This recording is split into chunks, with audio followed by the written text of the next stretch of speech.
She says, how the hell? That's a very significant phrase, again from Brene. Well, that's a Brene Yeah, for the story sure. that I'm telling myself. Right, It's from the Lake it's Travis. her and Steve in the lake. Yeah, exactly. Which Yeah. which the title track of my Hum record is the story of their encounter. The song Hum, the title track on the record, is a retelling of the story narrated in chapter 2 of Rising Strong, my favorite book by Brene Brown. The song begins, she says, how the hell can a swimmer have nothing to say when I tenderly tell him my truths as we're traversing the lake? So this is a retelling of the story that Brene Brown tells about an interpersonal conflict between herself and her husband Steve when they're swimming on Lake Travis. If you read the book Rising Strong by Brene Brown, which I highly recommend, you'll discover that the whole Rising Strong process and essentially the Rising Strong practice, Rising Strong is a spiritual practice, emerges from her reflection on what happened when she had that conflict and worked through the conflict with her husband Steve on Lake Travis. And a key moment in that day is when Brene Brown catches herself in the act of assuming all kinds of things to be the case about what her husband Steve is thinking. And she shares to him, the story that I'm telling myself about the situation is X.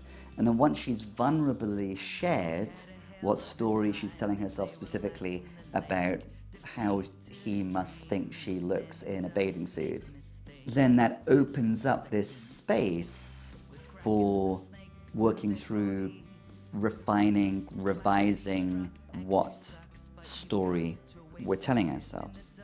Maybe we can quickly tell the story of Steve and Brene in the lake. I know they're far in the water, so that there's like that extra element of non-groundedness, and they're kind of having a squabble. About halfway through, she says, I don't want anyone but you.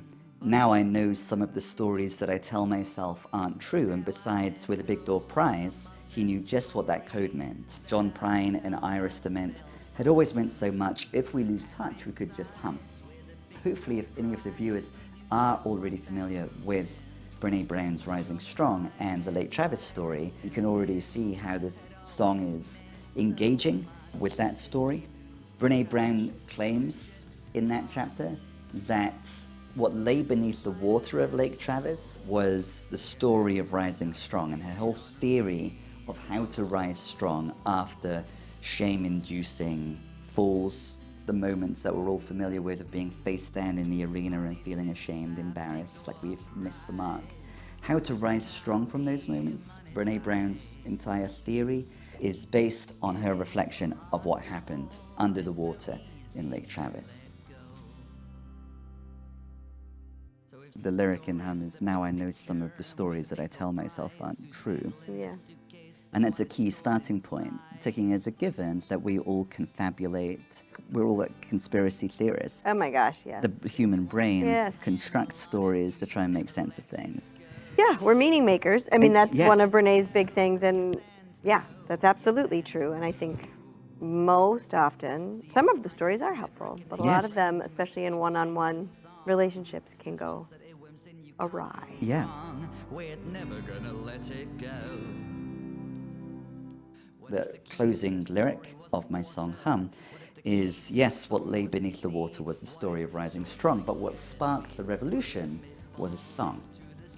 And my personal take on that chapter of Rising Strong is that the role of music as a catalyst in the transformation that Brene and her husband undergo on that day at Lake Travis is not fully recognized and integrated into the theory of how to rise strong that's presented in the book. So crucially, she says, we're all we've got, we're the Big Door Prize, referencing the song by John Prine and Iris DeMent. There's a kind of magic that happens through Brene and Steve's being together with their awareness of the meaningfulness to the two of them of that song. Essentially, Hum, the record, and Hum, the song in particular, is an attempt to use music to make a case for the role that music plays in wholehearted living and in facilitating wholehearted living.